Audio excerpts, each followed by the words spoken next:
Did I just? You almost went on a date. Yeah. Did you ghost him? Did you ghost him when you were done? We're supposed No to doubt. He's actually on a podcast too, talking about how I left him at a restaurant right now. That's hilarious. Probably. Oh, I'm Googling that. Yeah.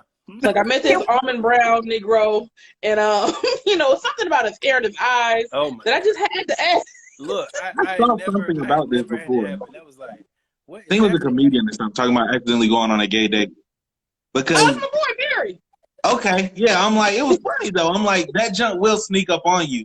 Yes, I was in the situation, but I didn't know I was in that situation. Somebody told me later I was being hit on because I was again oblivious to the fact that a guy was trying to hit on me. Yeah. I thought we was just Will, it's like he was like, what do you shave with, man? You got such a clean shave. I was like, oh, appreciate it, Took no thought of it. He was like, oh, you kind of buff, man. You work out. And he touched you? Yeah, exactly. He touched me. He was like, man, you work out, man. I was like, yeah, I do a little something. Can I just point out, this is what women go through every day. Every day. Every day. This is the woman's struggle. Gas station, grocery store. Hey, so what are you cooking in? What's in your basket? What are you doing? What do you do with this? Do you know where I can find this and this? Let me touch your arm and shoulder. Oh, I love your glasses. Where'd you get them from? Oh, I like your... Stop. You got, yeah. Hey, I'm glad I'm off the market now. I don't have to deal with that anymore. But when she told me what was happening, I felt like a girl for a minute. She was there and she told you, she witnessed it? Dare he do that to me? Like, I almost Me Too'd him. I should have Me Too'd him, but that's not what that's for. Well, why? Oh my God. It's not what that's for. Oh my God. He touched me. Michelle just told you he touched me. No. That's so it sounds like somebody's got some pet peeves about personal space. Do not touch me unless invited. Well, you already know. Come on. I'm a hugger, so I'm like, bring it in. Are you? But I have to. But I will say, like, I ask now. So before I even go, like, hey, are you a hugger? Do you like hugs? Do you like to be touched? Are you good? And then I go. Like my mom. Like my mom begs me for a hug. I'm that. You just I'm call that much of a distance type. I've known everybody in this little square here for 15 plus 20 years. How many times have we hugged? You can probably count it on one hand. This is true. I can say I think it's been 3. Yeah, it doesn't happen much. My wife was like, I was like, next time it's gonna bother him. I'm gonna be like, hey Tay, bring it in. No, it's difficult. I don't know. Your hugs are a little too aggressive. Not the spirit fingers. Yeah. Well, hugs are too aggressive. That hug is too aggressive. That's a Me Too hug. You can't do that. You can't do that. That's all I'm saying. Do the friend pat. Do the friend pat. Keep your hands still. You don't do that. You have to know who you're dealing with. Like some people, like I've never been okay with PDA. I'm gonna tell what happened that bothered me. It didn't bother me, but it threw me off a little bit. I was out for the first time. I went and we had dinner with some couples, and one of the couples, his wife tapped him on the shoulder for a kiss while we were there at the dinner table, and I was like, "Huh?" Was it me? Let them be happy, Tay. Why are you trying to? I was like, why are they doing this to Will? I was like, what is she doing right now? Why do they need to do this right now? This little Mexican restaurant, William. Why do y'all want to do? Let them show their love and affection for each other. Stop being a cold-hearted snake. And then Phil did it. I was like, now am I supposed to do it too? Love is contagious. Yes, you are. Everybody, hey babe, nah. Why? And follow the leader. Y'all live together. So my other pet peeve though. Is your wife tapping you on the shoulder for a kiss? No, that's not where he was going. He's trying to stay married, so let's not do that. Right. Cool. Let me tell you, one of my pet peeves, and you don't know someone's ghetto until you see them eat. Right. So one of my pet peeves is if you go out to eat with somebody, and you're on a date, and they're eating like a straight inmate.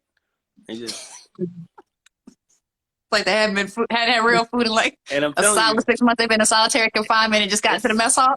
Hey, that might lead you to another question. If they take they lemon pepper flat wing and pull it out like that, you ain't feeling it? You might want to ask because I've had to ask before. That takes us back to our first question. Have you previously dated people of the same gender? I've had to ask before, and I've gotten the answer I didn't expect. Have you done time before? And she Listen, you has. should always ask that question. Done time? That's always. Why would you Because ask that for a woman? I missed that one. I definitely missed that. That's the only question I've never asked before. Have you done time? I don't think I've ever. You know what? I have. I've never asked, but I've been told. Like I wouldn't have to ask, because like through conversation you'll find out. What?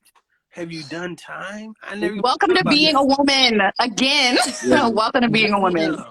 Damn. And I used to work for the government, so I had to ask all kinds of other questions. Do you own illicit property? Do you have an illicit job? Like, do you have a real on? Like, you have to ask all kinds of questions. Do you stay with your mama, or does your mama stay with you? Right. You just gotta ask. You gotta ask. I'm so grateful that I'm not in y'all's shoes. Like, not the dating thing, but the woman thing. Like, I'm grateful to be a male. I really am. Even a black man being killed in society and going through all the stuff we go through. Still better than being a black woman, grateful. I tell you that.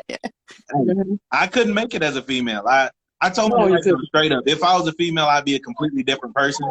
I would have OnlyFans. I would have a shoe fetish page. We're just talking about setting up an OnlyFans with somebody today and like, get your money. I was like, get your money. But I wouldn't want to deal with the other stuff. Like, that's why I would have to have a flip page, because I don't want you to see my face. Right. So I'm going to do something else. But I would make being a woman work for me. Hands coming soon. No, I see. I'll be totally different. I'll be the chick get married at like 19 and get kept for the rest of my life. And be with you gonna be a lady Alicia? Be like LeBron. Look at LeBron's wife. What do you know about her? But do you know how hard that is to be that young and find somebody who's gonna be that great and that rich and that's not like an easy thing. It's not like you just fall into a lap and be like, oh, you know what, that guy right there. It's a whole different set of problems. It could go either way, man. He could end up in jail. It could go either way.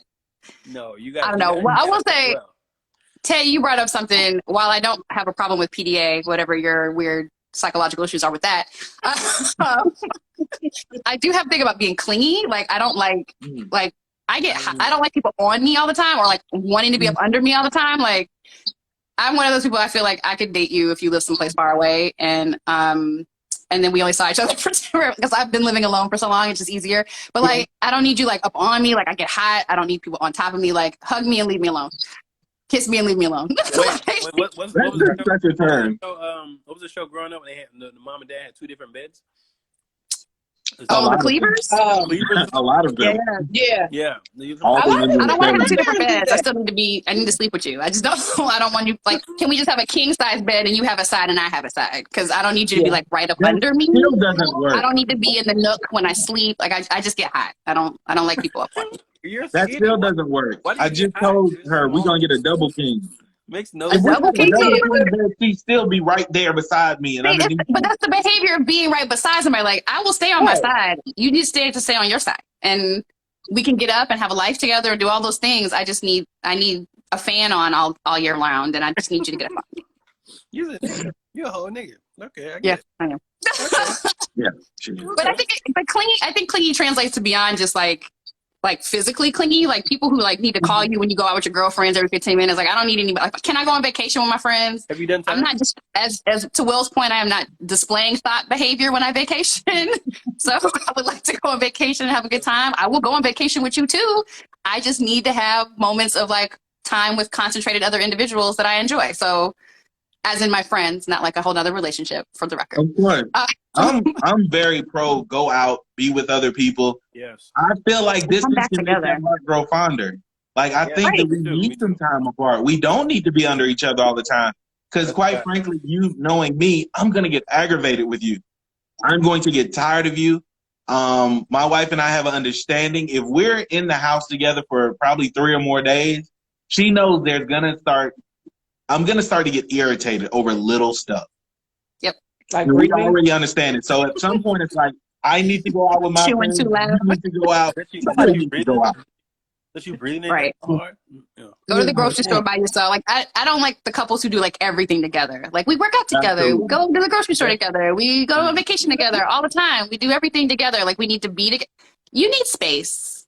Maybe your love language is physical touch. You do you, but some of us need space. I need space. Michelle hasn't spoken up, and I feel like she's one of those people as well.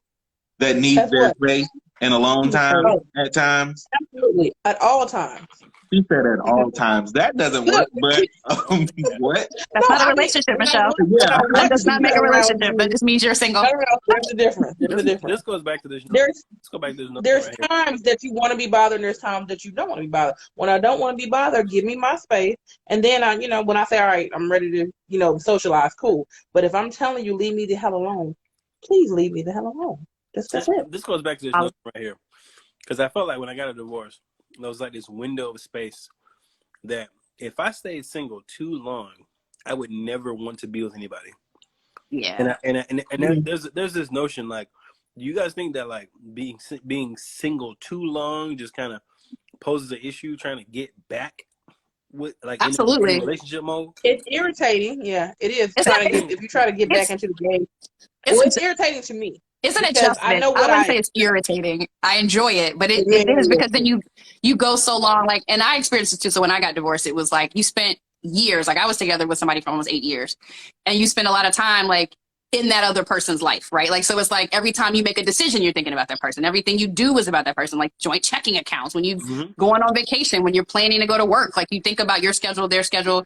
And when you're single for a long time, you get out of the habit of thinking about another person.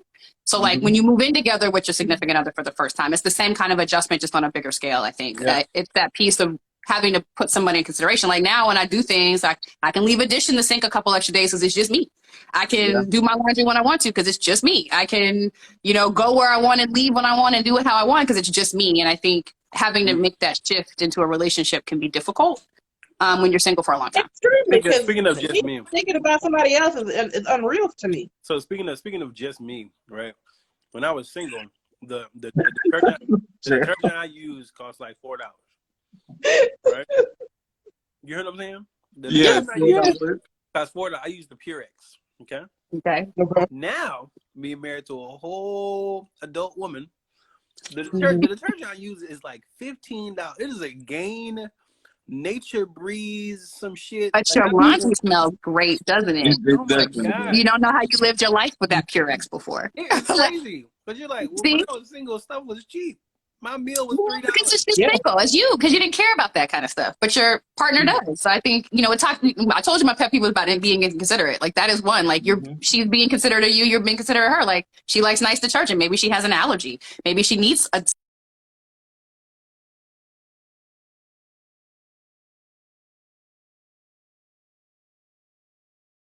that happened.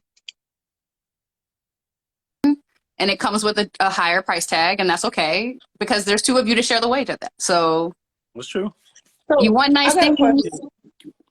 Learning how to care about others. How do you do that? Learning? It's called being a human being, Michelle. You have to learn how to be in life. It's thinking about someone else's needs and wants first before your own. Right. That's right there. That part. Okay. I just want to say that she is not the Lorax. She does not speak for the trees or the rest of us single people. That's funny. No, this is the thing. I'm serious. Like legit. Michelle is a special soul. I don't mind caring for other people, but it's not my first. No, it's not my first thought because I never have to. Like when you're because you've been single too long. Yeah, I think there's such thing. Oh, it's because you're just mean. Tay says it's not because of that. It's because you're mean. But okay, Michelle has been in relationships. Michelle still that way. Michelle has things that she's supposed to take care of. That she doesn't. She doesn't. Okay. You know what? Well, I can't help you there. Every day.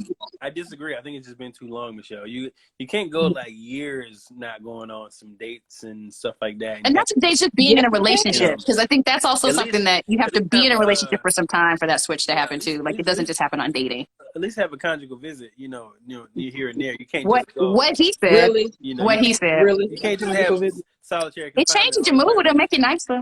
It does. No, I think. No, see, that's the thing. I don't mind doing for people, release but some serotonin. No, see, that's the thing. It's the expectation. What I have an issue with. For me. Mm-hmm. No. So no, for real. Like if you expectation, but then you have all the expectations, which is another problem. And that you expect a lot of people and don't want to give, which you cannot do. That. No, I give. That's my pet peeve. That's my pet peeve. You got mad at him for eating a bag of salad. No, I did not. I got mad at him for eating more than one bag of salad. How about raiding the whole refrigerator? So How eating about food, never putting something eating. in? She got Listen, mad at you for eating. So no, her no, for no. eating. Like, No, I'm just saying. I'm no. talking about him. Whoever the gift I'm going to is, give you an example. It's one thing if you make dinner for someone and it's they gonna eat make the you look dinner, bad. and then after you eat the dinner, then 5 minutes later they're in your refrigerator again eating more food. Maybe Then they're 5 minutes hungry, later they're eating. but maybe they're Why are hungry. you still hungry? I listen. I have a grown man that lives in my body. Like I eat like a woman that has had no food for like 10 years every time. I'm thinking about the next meal while I'm in the middle of a meal. It is a problem. I love to eat. Now this I is have the a fat thing. kid in my body. You It's can do fine. that. I would be that You can person. do I would that. eat a If whole you meal pay and then for be in your fridge everything, 15 right? minutes later going, what else we got to eat? I like snacks. This Because dude I is can't. like I'm hungry. 6'3". But you paid for that right to do that. If you didn't put Hungry with high anything in that metabolism. refrigerator, then you need not be in mine. No, I do that at This other people's house dude, too. he was Oh my bringing you God. food. Oh He my was God. bringing you breakfast. He was bringing you Who lunch. was? He was bringing Who you was? meals at times. Who The was? him that we're talking about. No, he was not. Michelle, you No, he was told not. me he I was was cooking dropping by to bring breakfast. breakfast to the shop. I mean, you're talking about a different dude. That's another No, dude. No, it's the we're talking about a same. totally different dude. It's been. Look, Can I we am get No, back to the telling point where you need to be a human being and care about people? Because you. no, regardless of no. what they're doing for you, you shouldn't have expectations. no. That's a big pet Remember, peeve. Is unreasonable expectations is a big pet That's peeve. a good one. it's not what happens. It's what you agree to. Part 4 drops Thursday. Stay tuned.